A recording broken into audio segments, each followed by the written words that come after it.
Hello and welcome to my YouTube channel. My name is Juliana Gonzalez and we will be working with physics today. We will be talking about waves. Waves in a really cool type of way.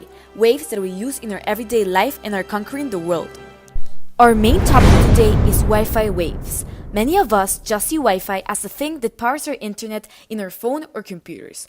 But what is it really about? It has many factors to it, including that it travels as waves around the world. Let's hear vocabulary terms. Many don't know what Wi-Fi stands for. It is a wireless local area network. A frequency band is a series of acoustic, radio, or spectral frequency ranges, each beginning where the next one ends. Voice is a wireless broadband network, and IP network is a communication network that uses Internet Protocol. Now we're going to talk about three terms all of you know, but don't really know. First of all, 3G. 3G is a mobile communication where its main factor was to facilitate greater voice, as said in the slide before, and data capacity. 4G was incorporated as an IP-based network which provides high speed, high quality, and high capacity, but improving the security and lower costs of data services. 5G is the next generation of commercial network and is made to improve internet strength and speed, but it has not gone out to public. For our next vocabulary terms, let's start with bandwidth. Bandwidth is the amount of data that can be transmitted in a certain amount of time.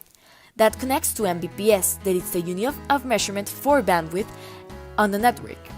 Then goes ping, the reaction time of your connection, or how fast the response is after a request is sent out. Finally, jitter, the delay in receiving packages due to the factors such as network congestions or configuration errors.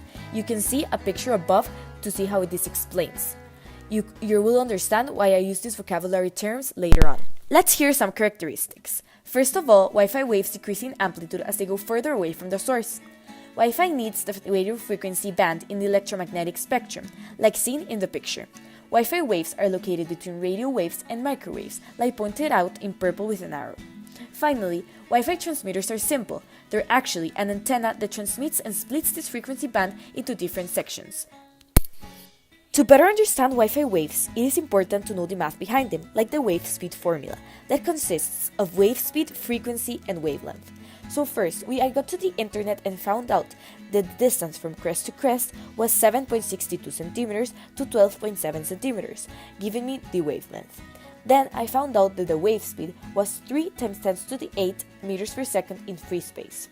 And then, to find the frequency, we had to do the wave speed divided into wavelength, and that gave me 50 times 10 to the 8 over 127 Hz.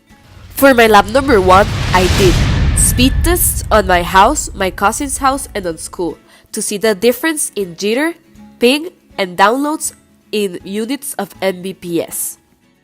This is a chart comparing Cabletica and Tigo.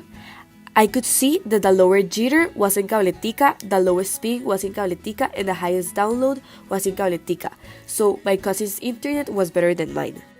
This is the comparison of the best home internet and the internet at school. Obviously, the internet at school is better than the one at home. Lastly, for my lab number 2, I wanted to analyze a router. It is really easy to understand. There's an input port that takes the information you send to a switching fabric. The switching fabric has a routing processor that has all the data you need, and then it takes it out in the output port, and the output port gives you the internet you need. To sum up the information, it can be said that Wi-Fi has many factors inside it. It is understandable that Wi-Fi is a type of wave that travels through the frequency band of the electromagnetic spectrum. These waves are transmitted through the routers in each place you go. Wi-Fi has different characteristics that make it better or worse, like jitter, ping, and bandwidth.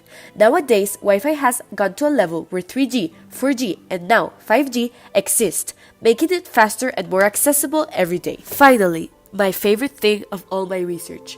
Here's what Wi-Fi would look like if we could see it, by artist Nikolai Lam, who created these images representing Wi-Fi in the world.